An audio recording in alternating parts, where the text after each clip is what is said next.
Hello and welcome to The Society with Fatma Shaheen at PTV World. Food, as we all understand, has that ability to unite people. When people sit together over food, they automatically connect, and the conversations that flow are of course more harmonious. When we talk about food, it is very important that we just don't talk about food, we also talk about the evolving restaurant culture, the evolving dynamics of restaurants and so many other things which actually constitute the food businesses in Pakistan. And this is something that we'll be doing during the course of today's conversation. At a very basic level, we'll be talking about the relationship between food, society and culture. More particularly, we'll be talking about how is Pakistani food reflective of our socio-cultural norms. We'll also be talking about how has the restaurant culture evolved over a period of time, what impact, if any, has social media have on the same, and in this regard we'll also be talking about the ever-changing and of course the very dynamic consumer expectations too. And last but not the least, we'll also be shedding light upon the fact that when we talk about food tourism, why is it so important for Pakistan to focus on it rather to prioritize it too. This and much more to follow on today's show, that too with an extremely distinguished panel. Let me introduce you to my today's panel. My first panelist for the show today is Miss Nadia Tariq. She is an international media chef alongside being a restaurant owner. Assalamu alaikum ji, and welcome to the show. Assalamu alaikum Fatma. How are you? I'm very well. Thanks for joining us. Thank you. My second panelist for the show today is Asad Sheikh Saab. He is a food enthusiast. Assalamu alaikum ji, and welcome to the show. And my third panelist for the show today is Asma Waqar, who is a food entrepreneur alongside being a caterer too. Assalamu alaikum ji, and welcome to the show. Fatma. How are you? Thank you for having us on You're your most show. welcome. Thank you for joining us. Well, to start the conversation with you, I think at a very basic level, the first thing which we must of course talk about is the very important relationship which does exist between food, culture and society. So as somebody who has been in the food industry for such a long time, how do you see, our Pakistani food being a reflective of our socio-cultural norms, and by that yardstick also imparting narratives? I think there needs to be more work in it. I moved to Lahore 3 years ago. There has been progression, but I think internationally there needs to be more recognition of Pakistani cuisine. In Dubai, I've lived in Middle East for 18 years. Every single hotel that opens up over there, whether it's a 3-star, 4-star, 5-star, 6-star, they all have our neighboring countries' restaurants there. Right. We don't have a single Pakistani restaurant in any of the 5-star hotels. Having said that, I love Pakistani food. The Pakistani cuisine is probably, I run a restaurant with Pakistani cuisine. And you're serving desi food, Very so much, to speak. very, but very when we much. talk about, setting the right narratives, how successful do you feel can cuisine be in that regard? And by that virtue, I'm just not talking about Pakistani cuisine. I'm also talking about, cuisines of various countries. Okay, so when you start talking about cuisine and you talk about it in terms of business or commercially, first of all, your product has to be good. Right. Whether it's Pakistani, Chinese, Italian, whatever that is, one thing. Second thing, it has to be packaged well. If it is packaged well, now I'm talking about marketing. I'm talking about how you propagate your product. You see, anything with a very mediocre standard, if packaged well, can be sold very, very nicely, right? But I also think I would want to add to that, slightly, that I think if you market yourself well, that is also something which gets you brownie points at the end of the day. Yes, Having, of yes, course, yes. complying with all the things that you already mentioned. But sir, you have that honor of course, starting this international food page on Facebook. Yes, and then, of course, you've also, made that initiative of very successfully running all these food festivals in different cities in Pakistan over the past few years.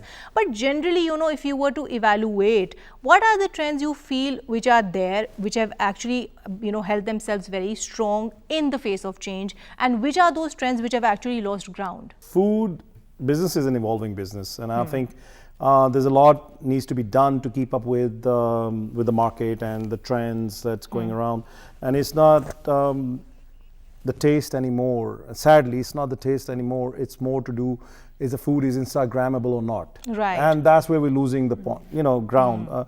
In my opinion, the food has to taste good first. Of course, presentation matters. Of course. But we go quite far in to make sure that this story is Instagrammable. This flame coming out of here, is gonna be attracting people, whether that product tastes very average at very the end average at the end of the day. So to me, that's loss of money. I would maybe try once, but not twice. Right. So I think with the evolving trend, we should not, get our focus out of the taste part, and the taste has to remain. The quality has to remain, The quality, sir. of course, it has to remain there. Because I think this is something which is very popular with street food, which you otherwise have. It's not necessary for you to enjoy food only if you go to a very fine dining kind of a restaurant. I agree. I think the basics, they need to be there. If you eat the same food in a different perhaps environment, with a different climate, maybe with different water. It does matter. It does matter. There's a difference. I tell you, there's always this huge debate about, the Karachi food or the Lahore food, which one is better. A very fiercely contested one. Exactly, and we go quite a length debating over it. But the fact is, again, I was asked the same question on a TV show, and he asked me, why is that thing taste better over there and doesn't taste good here? Exactly. I say, it's the air, it's the water, it's the climate. They make the difference. And it's also the mood, sir, at the end of the day. Exactly. The mood with which you're approaching the food. So it's completely an experience in itself. Exactly. People. Right, also the people. The consumer market that develop the vibe of that eatery or that restaurant. So Karachi, you have to understand, is a metropolitan city, offers many nationalities, if not many nationalities, many it's languages. Very cosmopolitan. It's very cosmopolitan. But I think it's very unfair to draw a comparison because I think Karachi has its own niche, Lahore has its own niche. I agree with her, and I always explain this to everybody.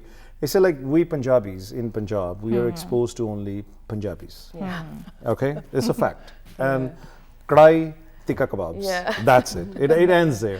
For us to come out of kadai tikka kebab and nehari, it took a long time. Right. And for then came the pizzas of Pizza Hut, and then we thought, and we made a benchmark that is the most authentic pizza that there is. Karachiites, I feel, they're more open to exposure and experimenting. And experimental. There are many restaurants who experiment with the food, and we here, we don't experiment. Right, sir, your point is noted, on which I'll come to you, Asma. I think we must also, of course, talk about, the ever-evolving, changing consumer expectations in this regard, because I think that is also equally important. When we talk about our dining out experience, the consumer or the client is somebody, of course, who you cannot overlook. So as somebody who has that experience of being a restaurant owner, and now, of course, you're running this very successful catering business too, how do you see the expectations of consumers changing over a period of time? Fatma, actually, people have become way more aware. Social media, Pinterest and other websites, and everything is just globally, everybody is more aware of the food trends. So we have to stay on our toes. We have to give them something new, something innovative, and even when it's very surprising, not just restaurants, when it comes to catering as well, I always have to, I customize my menus. Right. The reason is that my client knows, they know what they want. So I have to really make it an effort. So basically, in continuation then to what you said, I think it's also very important to compare and contrast the experience, because I think for caterers like yourself, you need to be more on your feet. You need to, think on the top of the head more, because I believe as an objective bystander that perhaps, your client portfolio is more diversified that way. All the events that you do, those are very different from the routine customers that you usually have in restaurants. Yeah, it's customer service. You see, in my restaurant, I have to provide a customer service according to the program that I've already laid out for them. So my struggle every day is to bring that bridge between my opinion or my product and the customer's liking, right? I think in catering, Asma would know this better. Yeah, Right. definitely. It's more So, personalized. Yeah, Right. 100%. Like we have a restaurant and the menu is already set. But when I have a catering event, the client walks in and I have to see what they want. And for me, it's not just an event. For me, it's the client's most important day of their lives, right? So it's usually weddings and everything, or a birthday. Even anniversaries or Anniversaries birthdays. or birthdays. So they exactly know what they've been dreaming of, and I have to create the whole menu. You have to make their dreams come The kind true. of Right. cuisine they want a fusion, whatever. So I have to create it right then and there, and just really get to know them. So I think in this regard, we must also, of course, talk about, the competing interests which people like yourself, you do have to balance out there in the market. On one end, you have, interests of those people who, of course, demand value for money. At the other end, you have to do this, but that too within your own parameters, within a budget, so to speak. So how do you then, basically balance these competing interests? At one end, of course, ensuring that you're giving everybody a quality service, but at the same time, doing so within your own constraints. I think that's what sets us apart, because I am very, very particular when it comes to hygiene and food safety, and even so, we don't do anything without planning it beforehand. For me, even when I'm catering at a client's house, for example, when we leave, the client's house is like as good as when we came there. So cleanliness, hygiene, food safety, how it's handled, everything has to be covered. My back kitchen, I feel very proud if any stranger walks in or the client walks in and sees the back kitchen where 800 people is being prepared. I have no issue because it's really, really well planned. I think it's been 6 years now. So right. Yeah. So you're on the top of your game. That's what you mean to say, right? Yeah, yes. But coming towards you, I think another very important thing which we must, of course, address during the course of today's conversation is the role of social media, because we understand that, social media has completely revamped, rather changed the way we look at so many things. Food, of course, being one very important of those things. Yeah. So when we talk about, people like yourself engaging social media influencers or food bloggers, how effective do you feel is this a mechanism to promote your food? Because from what I understand, this is something which does come with its own cons too. Yeah. So again, I will go back to the first thing I said, your product matters. So your first thing is that your product needs to be good. Yes. Social media marketing is extremely important. PR, extremely important. There's a difference between blogging.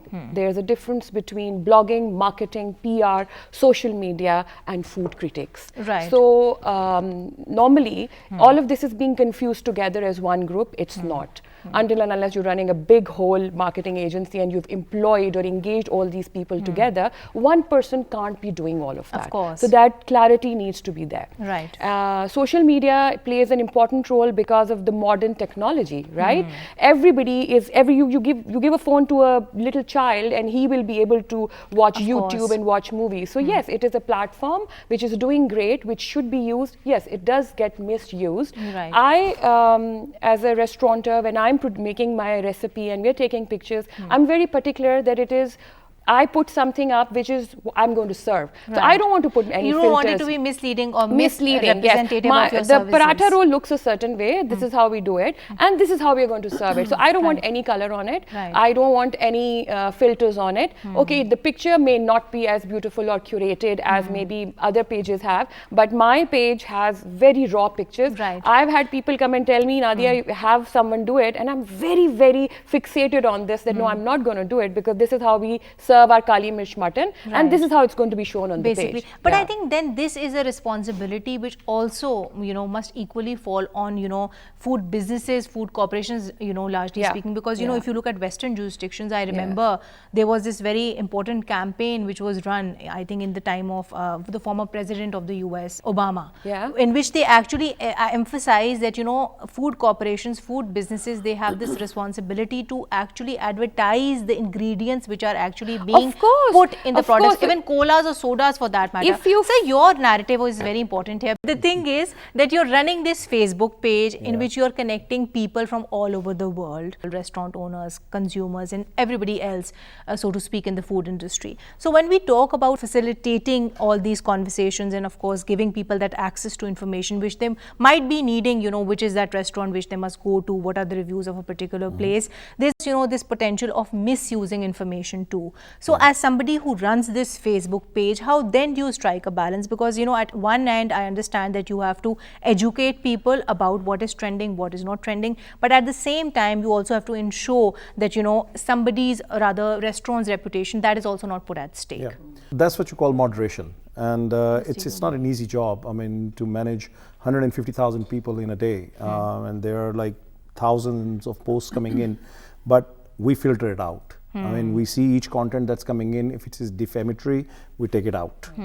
If it is a good review, of course it's going to go there. If it is a bad review, and it's a logical bad review, yes, that comes in as well. So, but doesn't subjectivity come in here? Because you know what might be bad for you might not be bad for something else. So, isn't there some objective criteria to determine this? Not really. It's very difficult to define. Objective and subjective, you know, they're two different things. Taste is subjective. I mean, something that is good for me, you may not like it. You know, you may like Karelas, I may not like Karelas. You know? So of course. You have to respect each other's liking. Just to give you an example, I posted about something 2 days ago that I really liked. At the same time, in the evening, a lady posted about the same product that she hated it. And I allowed it. The reason is that's her. You allowed dissent on your page, which is what makes it what it is, and I think that's very important. She's negating what I posted, and I allowed it, you know, because I respect her. Right. You know, so you have to respect others' views, and, right. and you know, you can't expect everybody to have the same palate. Of course. Yeah, and you cannot expect everybody to be right. Right, sir. Your point is noted. On which you wanted to add something. I wanted to add that people don't realize that food industry is a huge industry now. So just Asad Bhai was saying, he doesn't promote negative things because it really affects the business. It's quite true. You don't understand how many employees we've hired. You're just one negative comment can ruin actually lives. It's not just a business. Right. We're helping out. Like if I have 100+ employees, that means 100+ families. We're helping to run their households, and their salaries are not that much. So if you just put up a negative comment just for the sake of it, it really so Asad Bhai is really adversely affects them. And 100%. I think here something which I was earlier talking about with you, the actual responsibility of food bloggers and social media influencers, that also kicks in. I think they also need to do their job in a more responsible manner. Okay, I will say something here. I've worked with influencers, with PR teams. They are working. Okay, they work really hard. I know a few of them quite well. I know the amount of effort they put in. I think what is required here is, I think it will come with time automatically, but I think what is required, like all other fields, education and more awareness in the process. And regulation too, madam, because at the end of the day, this is that, you know, a series of individuals who are not regulated. Whereas if you see the other jurisdictions world over, blogging is recognized to be a proper profession which is regulated too. Also, you need to take a license for it. And if I am blogging about fashion, I can't blog about food. If I'm writing about art, I can't be doing clothes. So one person shouldn't be doing. You need to have that specialization. Asma, coming to you, I think in this regard, an aspect which we often ignore, which I would want to touch, you know, during the course of today's conversation, is that of caterers engaging social media influencers. So how often do you people do that? Quite often now, and in fact I'm getting a lot of queries from my Instagram page. I think that's also really evolved. People want to see what we're putting out there, how we're serving. The servers need to be, you know, like I really want my servers to be in a very nice, clean, attractive uniform. Their shoes should be shining, the way they should be very presentable. Yeah, very presentable. And so people really want to see that. So I'm getting a lot of inquiries about my events through my Insta page. Although it's funny because I just feel that when I'm catering at a wedding, for example, and there are like 1,000 people. So for me, that's real marketing, like people enjoying the food. And for me, that's the word of mouth. I felt I think you know, at the end of the day, for somebody who's perhaps starting up, for them to build their business, they might need that boost of social media influencers, of pages like the ones that Asad Saab is, you know, working. But long term, I think it's the word of mouth which is something which helps you sustain. I think you see both. I think both go hand in hand. You see internationally also. Now I'm not talking about a new restaurant. Marketing, we won't take names, but you talk about any giants, not only food, any industry, they spend crores per annum on ads, on television ads, on putting up billboards. Do they need it? No, they don't need it. So marketing and PR is a part of your business. There has to be a certain amount of your investment set aside only for marketing. But Asad Saab, here I think your narrative is extremely important as somebody running this page. Now a lot of times we see that the distinction and the demarcation between food critics, those who are qualified to actually make those opinions, and food bloggers per se, that is very blurred. So why is it so important for us as a society to understand this distinction, and of course by that virtue, you know, give due regard to the opinions of food critics or food bloggers? I told you about something I posted day before yesterday, and somebody negated it. Yeah. So it doesn't mean I'm 100% right. You know, I never say that I'm 100% qualified to be right. You know, so a blogger, there's a difference between a food critic and a blogger, and there's a difference between an influencer and a completely. blogger. Yeah. So everybody with a smartphone is a blogger nowadays. Sadly, and Right, it's of a course. fact. It's a I know fact. he's very right, Yeah, because there it's is my no 12-year-old standard or there is no qualification which makes you a blogger. there- Anybody can become a blogger. If you ask me, I tell my kids to choose a field in education which can help them grow. But majority of the kids think nowadays that they're gonna be an influencer or a blogger or a YouTuber. Nadia, I think we must also, of course, talk about in this regard regional cuisines, because that is something which is very peculiar to, of course, you know, all our 4 provinces. But unfortunately, I feel, and correct me if I'm wrong, that, you know, we don't see that reflection of regional cuisines per se as they are in our restaurant menus. Why is that the case? I think we have to take pride in whatever we are doing. I'll tell you a little story. So we were going through, my son was going abroad for studies, and you know, we were going, friends were sitting, and I was looking at somebody's album of, she went for a graduation. So, and by the way, I'm talking about Harvard. She was wearing a sari and her husband was wearing a kurta pajama. So I said, you know, you're wearing sari and kurta pajama to Harvard in US? And she goes, why not? It's a proud moment for me. It's my country, my dress. It was, and when I went through the entire album, so my friends who are from Pakistan were wearing the skirts. There's nothing, please, there's nothing, I'm not taking away any credit from that. I'm just saying how you promote your country. Right. Right. That is very important. Yeah, so Nadia. similarly, regional cooking also, regional cuisines also have to be promoted. I do feel, I say it again and again. But the thing is that why are they not being I'll promoted? tell you, That's because the thing. That's the main question. Because of the experience. You see, food industry is not all about eating. It's an experience that you build around it, right? And to build an experience, the price point has to rise. You have to respect yourself. Saag Exactly. makai ki roti shouldn't be sold for 350 rupees. Sell it for 1,000 rupees and give the customer the experience that how the saag and makai ki roti has to be eaten, right? Which would, of course, help us then, of course, you know, focus on the regional cuisine, so to Of speak. course. But Asad Sahab, here, I think a very important thing which we must, of course, talk about is this influx and, of course, this surge that we've seen in so many new, you know, food entrepreneurships cropping up, more particularly during the COVID-19 times. So, whereas, of course, we see that, you know, social media, unfortunately, does have a dark side to it. We've also seen that it has helped people too. Not every person who is ending up, you know, with a home-based business, who's cooking at home would, of course, you know, end up as somebody who owns a restaurant. So you're facilitating to that niche? I am facilitating to everybody that comes my way, and I've tried to help as many people as I could. And I still respond to every query and inbox message I get. I respond to them personally. This mission started 9 years ago, and at that time there was no sign of home caterers or home chefs anywhere.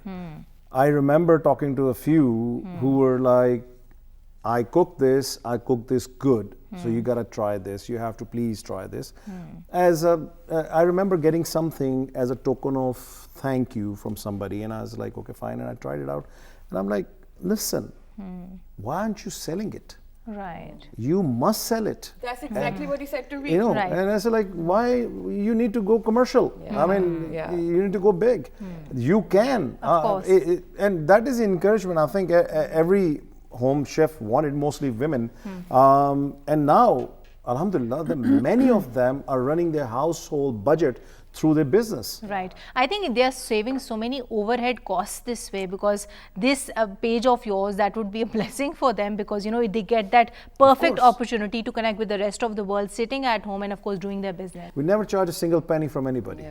On which I'll come to you, Asma. I think in this regard, we must also, of course, talk about this distinction which does exist between, of course, you know, running a restaurant and catering per se. Now, I know you are that one person who's doing both, or who did one thing at one time and then, of course, switched to the other industry. But largely speaking, you know, if we talk about the average Pakistani, we do see that people are not very clear about this distinction. So for the clarification of the audience, could you tell us that, you know, where do you draw that dividing line, and why is it so important that people understand the difference between the two?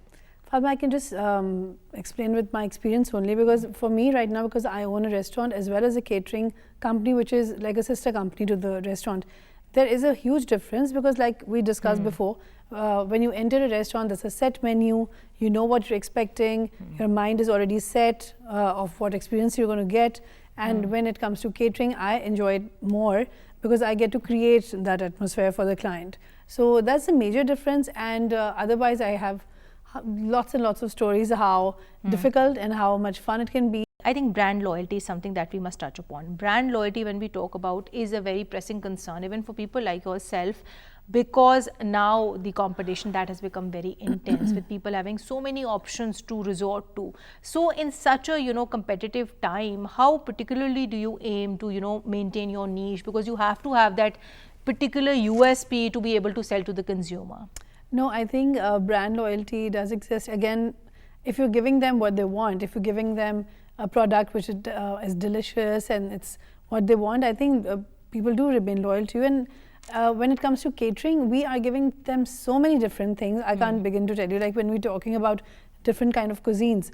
In catering, it's more fun for me because I get to experiment with really a lot of cuisines, like a lot of collabs I do with a lot of other chefs and so that is something I really enjoy doing, which in a restaurant I can't really do that. So that's the main difference. Right. And on which I'll come to you, Asad Saab. I think in this regard, your narrative on this is of course very important too, when we talk about of course maintaining that quality and maintaining that brand loyalty. So what in your opinion needs to be done at the end of both the restaurant owners and of course at the end of consumers to some extent, so as to ensure that once they start going to a certain restaurant, they maintain a good relationship with them?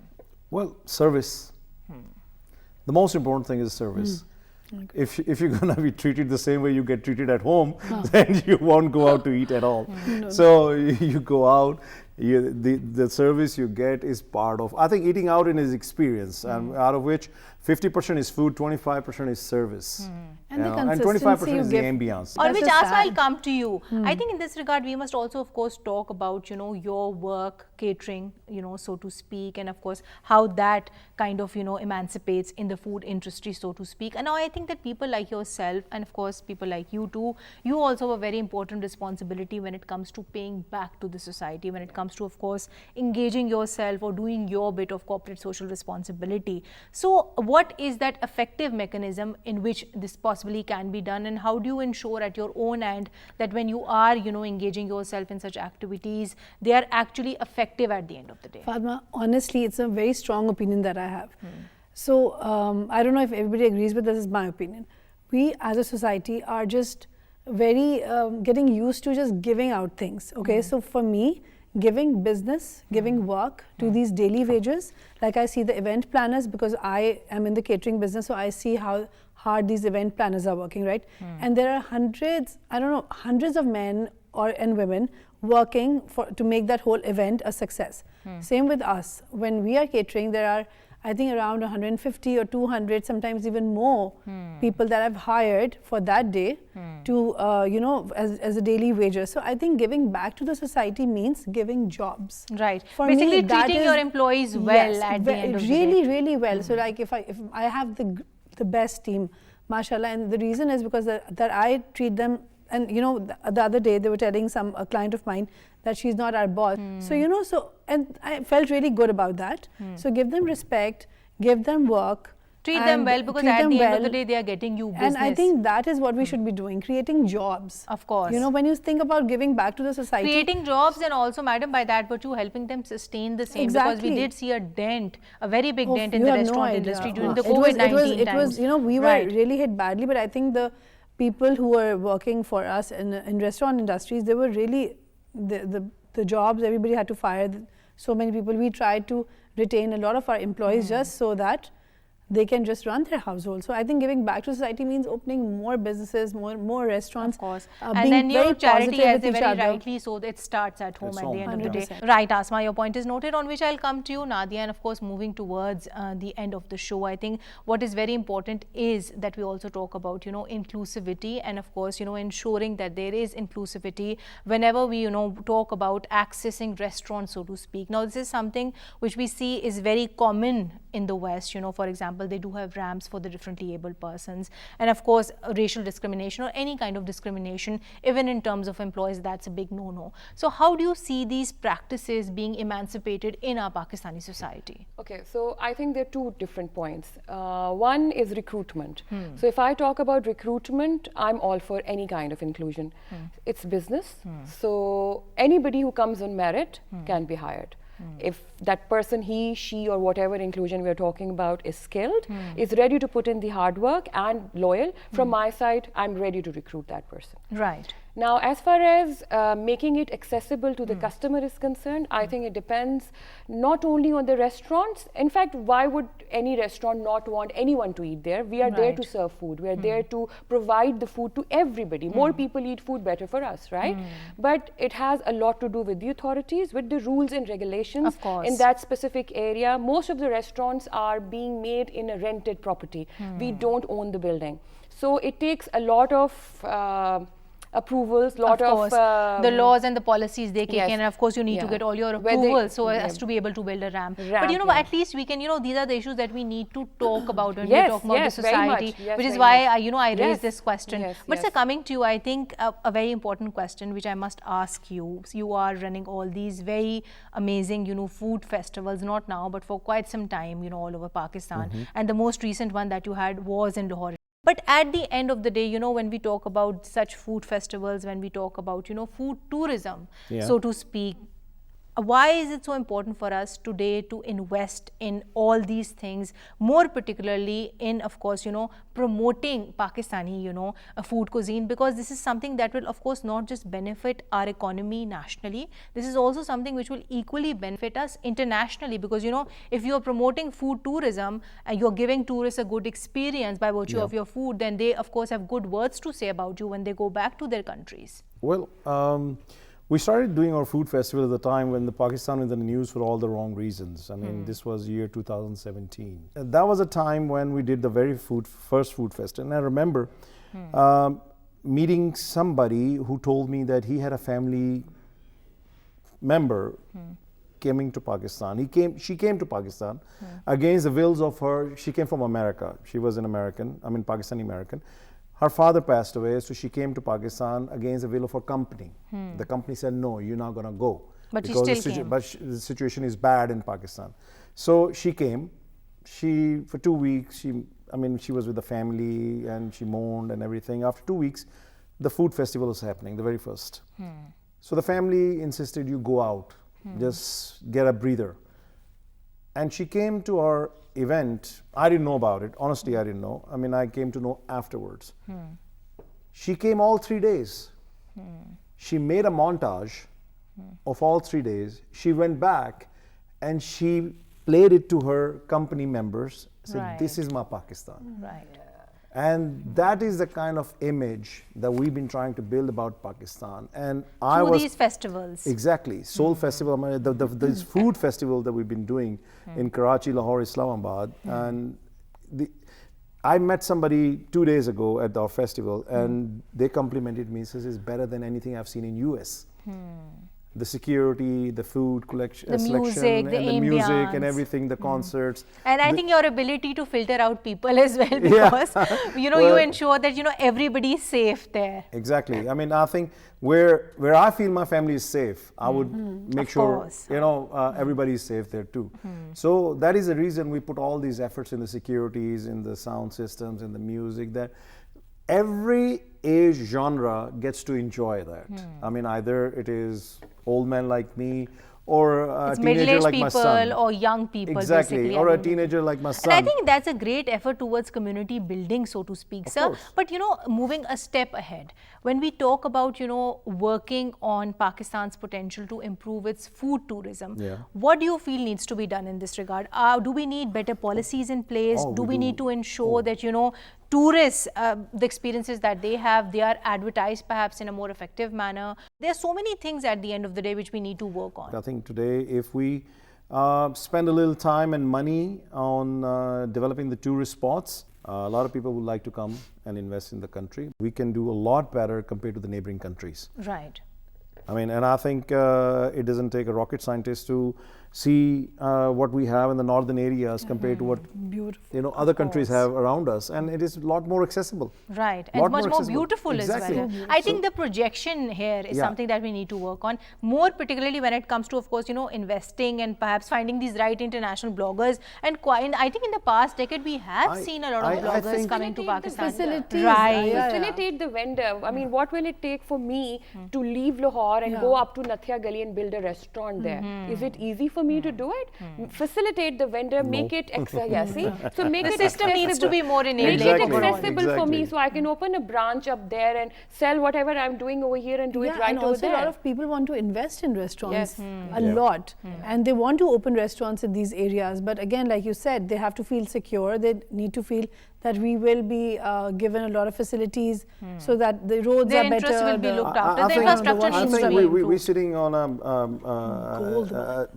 a beautiful thing called Malan Jabba, the ski resort. And I think the tourists will come from any part of the world. The skiers are nuts when it comes to snow. I mean, snow mountains. I mean, they like to ski down the mountain. I mean, and I think we need to develop that area more. So I think to conclude today's show, before we wrap up today's conversation in this regard, what are the tips that you would want to give to people, anybody who wants to set up their own food business, be it as somebody who wants to, have their own restaurant, or for that matter, catering business? What are the do's and what are the don'ts of this business? I think be ready for a tough ride. It's not easy at all, and there's a dark side. Competitive side. Yeah, and then I think but it's fun if you believe in it, if you really enjoy it, if you have like they say, if it's a passion, it doesn't feel work at all, and that's how it is for me. And new trends, new innovations, more interactive live stations. Those are the trends I see coming And I up. think connecting with your consumer at a real level, because that because is now something people which enjoy it needs more. to be done the most. Because I think in, of course, the wake of technological advancements, somewhere I feel we've lost that real touch. You used the word USB a little while ago. I like that word. I use it all the time in my business. I think and where Asad was raising the point that there's so many discounts being offered. I think it's the USB of a sustainable business program is connection with your customer, Right. and that is where the brand loyalty will come in. And that connection, that has to be real. Yes, On which yes, note, I would like to conclude today's show. Thank you so much, Nadia. Thank you so much, Asad Saab. And thank you so much, Asma, for being here with us. Well, to conclude today's show, we generally spoke about the ever-changing and the ever-evolving restaurant industry of Pakistan. We also spoke about the ever-changing expectation of consumers, so to speak. In this regard, it's very important to remember the fact that considering that, of course, we have a very diverse palate and a very authentic cuisine, so to speak, this is something that we need to market, this is something that we need to promote. And to do that, food tourism is, of course, the most viable mechanism. In this regard, we need to ensure that we have policies in place which actually facilitate such tourism. And of course, by that yardstick, we also need to ensure that the system overall itself is enabling too. On that note, signing off for today. Until next time, take care and Allah Hafiz.